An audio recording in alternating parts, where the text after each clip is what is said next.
So, Satou Sabally. Satou Sabally. She is one of the top players that can sort of be a free agent this year. Basically, she's going to be cored, so she can only be gotten a sign and trade. So she's not like a regular free agent, but it's heavily implied that she does not want to be in Dallas any longer, regardless of whether or not Paige Beckers is there or not. Obviously, we've seen articles from Annie Constable, who's probably the only person I trust in WNBA media, to be honest, talking about how there's an understanding around the league that Sabally will be on the move. Their wings make her a core player. So it's looking like it's just going to be about the trade package. But one very interesting trade is the Chicago Sky. So it says here, being ready for next year means turning the Sky back into the playoff team now, which brings back the possibility of trading the 3 pick. The Sky need veteran leadership, a point guard, legitimate outside scoring threat. While they potentially could find those things without a trade, 2 players worth packaging number 3 pick for are Satou Sabally and Jewel Lloyd. I don't think Jewel Lloyd's worth packaging number 3. I think Jewel Lloyd is going to probably cost you not. I think 9, you're going to get another pick back. I think if you take Jewel Lloyd off the Storm, I think it's going to be a case where you give up number 3 for Lloyd, but you get back Seattle's number 9 pick. So, like, let's just say hypothetically, if you're Chicago, if you want Tahina Paopao, if you're looking and you're like, okay, we want Paopao, we think even though she's not going to be a shooter, we just like her defense. We like Cheyenne Sellers. We like maybe Van Lith. Maybe we like Van Lith coming off the bench for Kennedy Carter. There's a lot of players they could like that'll be there around 9. Issue with this draft is once you get past 2, and unless you are like, you know what, Kiki or EFN, we really want Kiki, which the Sky don't. Once you get past Olivia Miles at 2, and I don't rate Kiki that highly, but once you get past Miles at 2, there's not that much of a gap between 3 and 20. Like, this is a really deep draft, but it's not like that there's no Hannah Hidalgo after Olivia Miles. There's no, like, it's not like 2027 where you look at the top 5 and you've got Zhang Jiu, 7'5", you've got Juju, you've got Hidalgo, you've got oh my god, I forgot her name. There's another really good guard in that class. Then there's Full Wiley.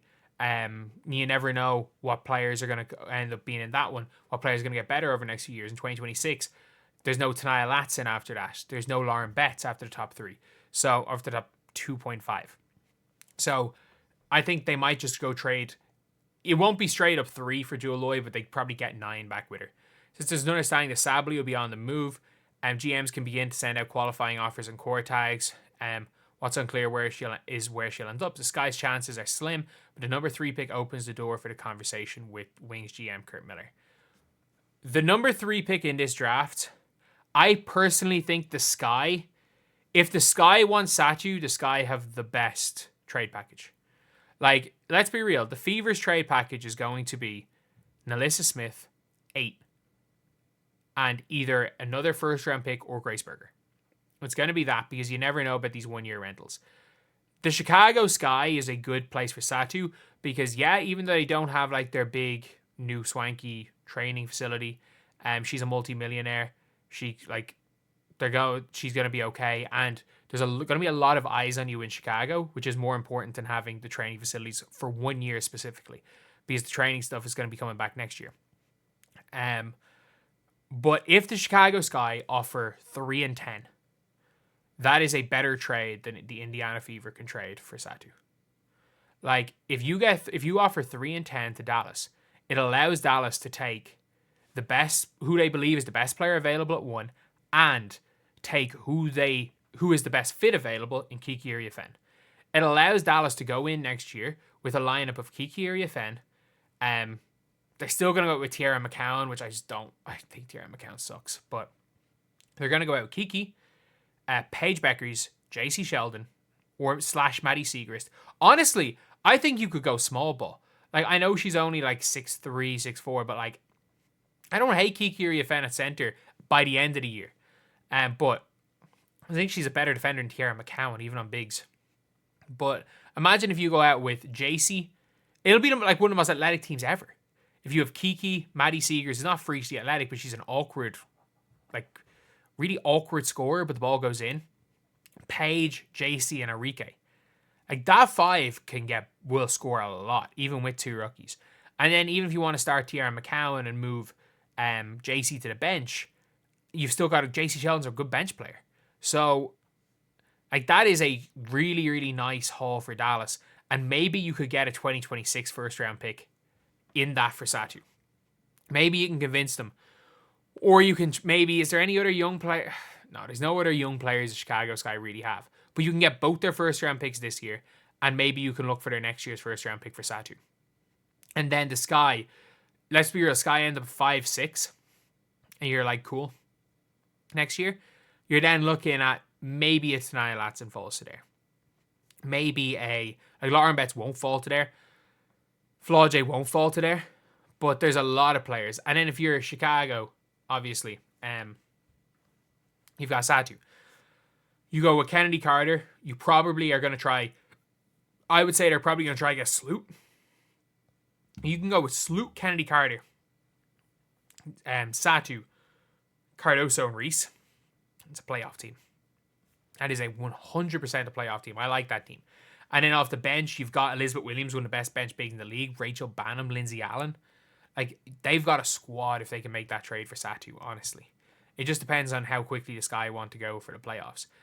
And obviously says the Fever and most intriguing prospect for our land spot for Satou, considering like they already have in place. They're able to re-sign Kelsey Mitchell and secure Sabally. I think I don't think the Fever are gonna have enough to offer Satou. I just don't. I think the Liberty and the Sky, if they really want Satou, like if Satou's okay with playing for all three, the Fever can offer the least. Because the Fever will have to offer more first round picks and like cripple their future. Because I do personally think that these draft picks, especially with the new CBA in the next 2 years, are gold dust. And I think picks in this year's draft are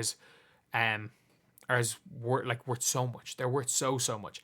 And this would be very different, for example, if the Fever still had a Celeste Taylor on their roster. Because Celeste Taylor would be a great asset. But like Victoria Saxton's not an asset at all. Darmiris Dantas is not a trade asset at all. But they got rid of their one trade asset in Celeste Taylor. So yeah, for me it's a really, really interesting one, and it's going to be very interesting to see where Satou goes. I think if Satou, unless Satou specifically forces her way to the Fever, I don't think Satou's gone to the Fever. I don't think Nalissa Smith a first and Grace Berger, or Nalissa Smith and 2 firsts, is better than what the Liberty can offer. The Liberty can offer Maureen Johannes and 2 firsts. Maureen Johannes is better than Nalissa Smith. And they can also offer like Maureen Johannes. They've got a bunch of players like on that they own the rights to that aren't playing in the WNBA. They're good players. If you can trade those type of players to a Dallas Wings, especially when Dallas aren't going to probably be good next year without Satou. So they've got the assets and they've a higher pick in this year's draft. Let's not forget that too. The Chicago Sky, as we've said, have a better offer than, like, they can effectively offer them Kiki Iriafen. Like, imagine if they offer their 10th pick and the 3rd pick for Satou and a 2026 pick, and somehow the Dallas Wings come out with, from those picks, you get Kiki Iriafen, who fills a need. You then get Cheyenne Sellers at 10, who, if she is as good as what she could be at the WNBA level, it can allow Paige to play on or off the ball while she's a lockdown defender. And then you've got her and Enrique. Like, she's just a perfect player to shore up their defense a little bit. Or they can go a bit out of left field and just say, you know what, we're going to go ultra giants and try trade off Kalani Brown or Tiara McCowan and pick up Sidona Prince, which I don't know how I feel about that one. But if they can somehow come out with Cheyenne Sellers, and next year, let's just say it's the 5th pick with the Sky have, and it ends up being Tenaya Latson or something. It probably won't be, but like, imagine hypothetically a Tenaya Latson. If Janiyah Barker goes back for another year, yeah, it's probably, let's say 7 or 8, and it ends up being Janiyah Barker. Imagine Janiyah Barker, Kiki Iriafen, and Cheyenne Sellers. That is worth it, especially with the way contracts are going to be, because with Paige Beckers as well, it allows you to literally go for whoever the hell you want in free agency in 2026. You can go and sign 2 more max contract players. So as much as I don't want to see her go to the Sky, I do think that the Sky probably have the most intriguing offer for a Satou Sabally, especially with how important draft picks are in this year's draft, if the Sky want to do that. And I think that unless Satou says, I'm going nowhere but the Fever, I don't think Satou will be playing for the Fever. But anyway, I'll see you guys.